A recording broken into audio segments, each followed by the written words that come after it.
Hello everyone, and welcome to another video. Today we are going to talk more about the events leading up to the American Revolution. Some of the most famous protests in history have happened during this time, and a lot of these are going to sound familiar to you. So let's go ahead and get started. Opposition to taxes strengthens. Tax resistance among the colonists took three forms: intellectual protest, economic boycotts, and violent intimidation. All three forms combined to force the British to back down. Colonial leaders wrote pamphlets, drafted resolutions, gave speeches, and delivered sermons to persuade colonists to defy the new taxes. The surge in political activity astonished John Adams, a prominent Massachusetts lawyer who observed, "Our presses have groaned, our pulpits have thundered, our legislatures have resolved, our towns have voted." So, they're making the point here that pretty much everybody seems to be of one mind and agreeing on this. This Pennsylvania journal, published in 1765, was printed using a skull in place of the royal tax stamp. Acts such as these illustrates the colonists' discontent with the British government. Enlightenment ideas. Colonial protests drew upon the liberalism of the Enlightenment. Europe's leading liberal writers included Baron de Montesquieu of France and John Locke of England. They argued that people had divinely granted natural rights, including life, liberty, and property.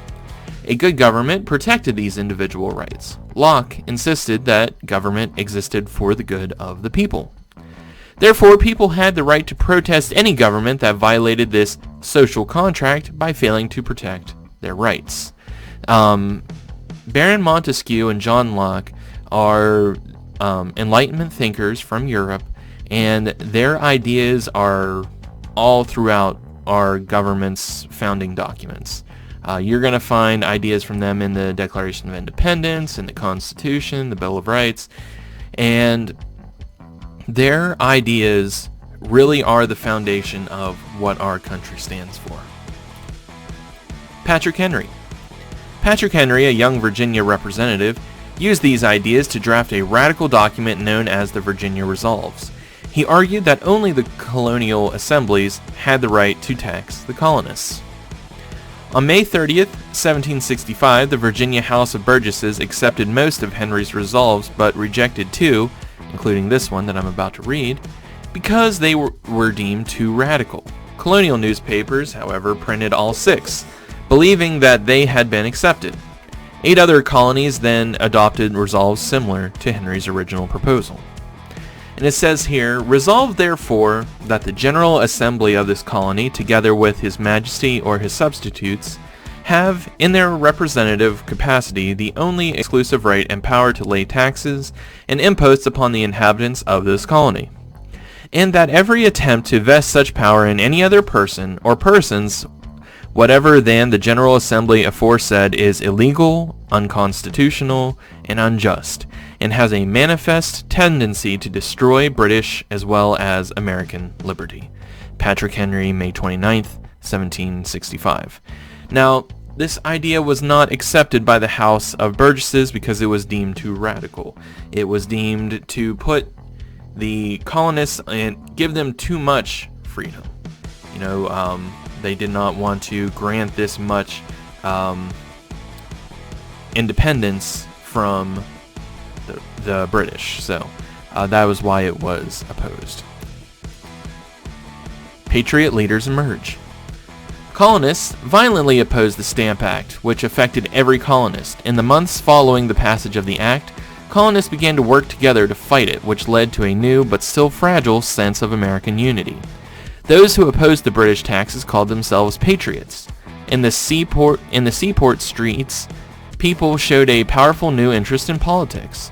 To lead the popular protests, some men formed associations known as the Sons of Liberty.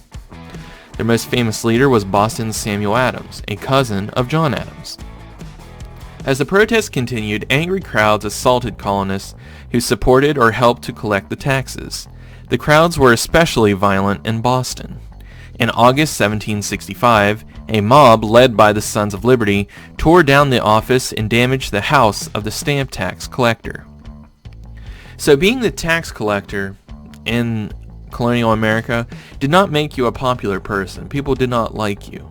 They saw the taxes as a symbol of British oppression on the colonists, and if you're the person that's collecting the taxes, well, you're no better than the people over in Britain. So that is how opposed the colonists were to these tax collectors. The Massachusetts Lieutenant Governor Thomas Hutchinson denounced this riot. He insisted that the colonists had a legal duty to pay Parliament's taxes. Another mob destroyed Hutchinson's house. Thereafter, no one in Boston dared to voice support for the stamp tax. By the end of the year, every stamp collector in the colonies had resigned, leaving no one to collect the taxes. Colonial boycotts threatened the British economy. Some colonial leaders opposed the tax but feared the violence of the crowds. To control and coordinate their protest activities, 9 colonies sent delegates to a Stamp Act Congress held in New York City in October 1765. Members of this Congress encouraged a consumer boycott of goods imported from Britain. Local committees, enforced these non-importation agreements, which threatened British merchants and manufacturers with economic ruin. Women played an important economic role in the boycotts. When colonists stopped buying British goods, they needed homespun cloth to substitute for British manufactured cloth. Colonial women organized to weave cloth. Their work was cheered by spectators and by patriot newspapers. So, the colonists are going to start boycotting British goods. And this is going to be a real problem because Britain is relying on the colonists of buying their goods to give them money. So, if they're going to stop buying their products, it's going to really hurt the British economy. Women also gave up certain comforts when they pledged not to buy any manufactured British goods. Known as Daughters of Liberty, these women won respect for their efforts in the political struggle. The combination of tactics worked. Under pressure from British merchants and manufacturers, Parliament repealed the Stamp Act in 1766.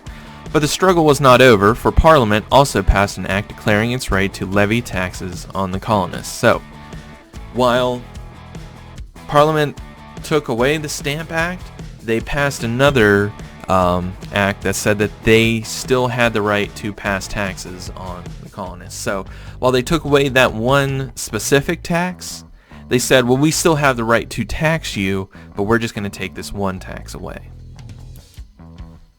Protests lead to violence.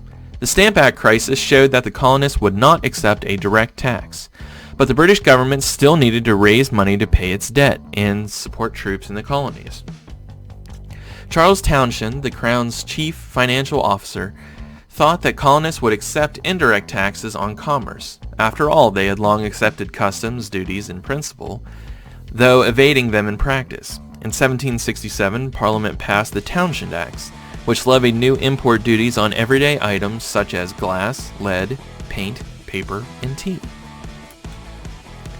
After the failure of the Stamp Act, the British House of Commons tried to levy indirect taxes from the colonies through the Townshend Acts. To Townshend's surprise, the colonists insisted that they would pay no new taxes of any sort to Parliament.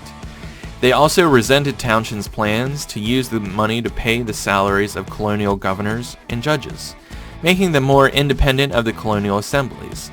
That prospect alarmed the colonists, who valued their financial control of the governors. So, Britain is trying a new way to kind of get in the way of how the colonial government is being run. The colonial government was vastly supporting colonial interests over British interests, so they're trying to get in the way of that. The Boston Massacre. In response to the Townshend Acts, the colonists revived their protests, boycotts, and street violence. Once again, the largest riots occurred in Boston, where many of the British customs officials abused their power. The Massachusetts legislature issued a circular letter denouncing the Townshend duties. Few other colonial legislators paid attention to it until the governor dissolved the Massachusetts legislature in retaliation for their protest. In an already tense situation, customs officers seized the merchant ship Liberty in June 1768 for smuggling. The ship belonged to John Hancock, a wealthy merchant and a prominent colonial politician. The seizures set off riots against the customs officers. To suppress the riots, the Crown sent 4,000 troops to occupy Boston, a city of only 16,000 people. For over a year, the presence of British troops inflamed popular anger, especially because the poorly paid soldiers competed with unskilled workers for jobs. So, there's tensions from all angles here, and we're going to see what it leads to. One night in March 1770, a group of colonists hurled snowballs and rocks at British soldiers guarding the customs house. The nervous soldiers fired into the crowd, killing 5 colonists. The dead included Crispus Attucks, a sailor who may have been an escaped slave of mixed American Indian and African ancestry. Under the leadership of Samuel Adams, patriots called the killings the Boston Massacre. Adams later organized a network of local committees of correspondence throughout Massachusetts. The committees provided leadership and promoted cooperation. By 1773, several other colonies had created committees, which helped build colonial unity. So, the Boston Massacre is really, in history, it's seen as the tipping point. Tensions were growing and growing and growing, but once the Boston Massacre happened, and there were armed British soldiers shooting unarmed civilians in the streets of Boston, well, that's whenever things really started going crazy. So the Boston Massacre is the tipping point, meaning that things had been building, but once it got here, it was just too far. Something had to happen. And Boston Massacre is really what set it all off. Parliament continues taxing tea. Once again, Parliament backed down. The British withdrew troops from Boston and dropped most of the townshend tax. But to preserve the principle of parliamentary supremacy, Parliament kept the tax on tea. Therefore, colonists continued to boycott British tea and to drink smuggled Dutch tea. So they were smuggling this tea, this Dutch tea, in and weren't paying taxes on it. So that's going to cause a problem. In response to the Tea Act, Boston patriots dumped British tea into the harbor. This is known as the Boston Tea Party. The tea boycott worsened financial problems for the already struggling British East India Company. To help the company and encourage the colonists to pay the tax, Parliament passed a law allowing the company to sell directly to the colonists. This made their tea cheaper than the smuggled tea, even with the tax. Instead of buying the cheaper tea, the colonists protested that the British were trying to trick them into paying the tax. If the East India Company sold tea directly, it would also hurt the wealthy colonists who smuggled tea. On the night of December 16, 1773, Boston patriots took matters into their own hands. They boarded 3 British ships laden with tea and dumped the tea into the harbor. The event became known as the Boston Tea Party. Now, whenever they were doing this, whenever the men snuck onto the ship to dump the tea into the harbor, they had disguised themselves as Native Americans. As you'll see in this picture, there's a picture of a man here wearing a headdress of sorts. So they wore these disguises so that people wouldn't know who it was. The Bostonians' actions outraged Parliament and the Crown. To punish Boston, Parliament passed the Coercive Acts. These laws closed the port of Boston to trade until inhabitants paid for the destroyed tea, including the tax on the tea. They also increased the power of the governor at the expense of the elected assembly in town meetings. To enforce these measures, the British sent warships and troops to Boston. So as you can see, tensions are growing. Now we have warships and troops in Boston, so war is pretty much inevitable at this point. The Intolerable Acts. The colonists were outraged. In addition to closing the port, the 5 laws that made up the Coercive Acts forced colonists to house British troops and allow British officials to be tried in Britain for crimes committed in the colonies. One of the laws, the Quebec Act, extended Canada's southern border, cutting off lands claimed by several colonies.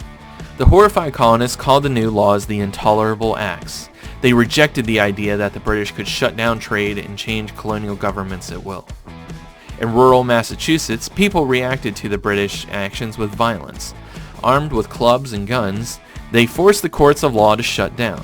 They also assaulted anyone who accepted an office under the governor or spoke in favor of obeying Parliament. They coated some victims in hot tar and feathers, a punishment both humiliating and painful. This became known as tar and feathering. So this was used by the colonists on people who they saw as traitors to the colonial cause. A new Congress convenes. Fortunately for Massachusetts, the other colonies also opposed the coercive acts and viewed them as a threat to their freedom. In the fall of 1774, delegates from every colony except Georgia met in Philadelphia, Pennsylvania for the First Continental Congress. Virginia's delegates included the fiery Patrick Henry, who became famous for declaring, "Give me liberty or give me death." He delighted the New England delegates by declaring, "The distinctions between Virginians, Pennsylvanians, New Yorkers, and New Englanders are no more.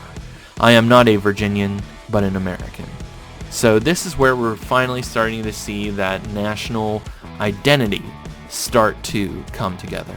You know, up until this point, people had strictly seen themselves as a Virginian, Pennsylvanian, New Yorker, but they did not see themselves as American. Whereas at this point, we're starting to see people turn from identifying as a Virginian to identifying as American. Okay, here's a chart that kind of gives a summary of all of the acts that were passed at this time and how the colonists reacted to them. I'm not going to go through this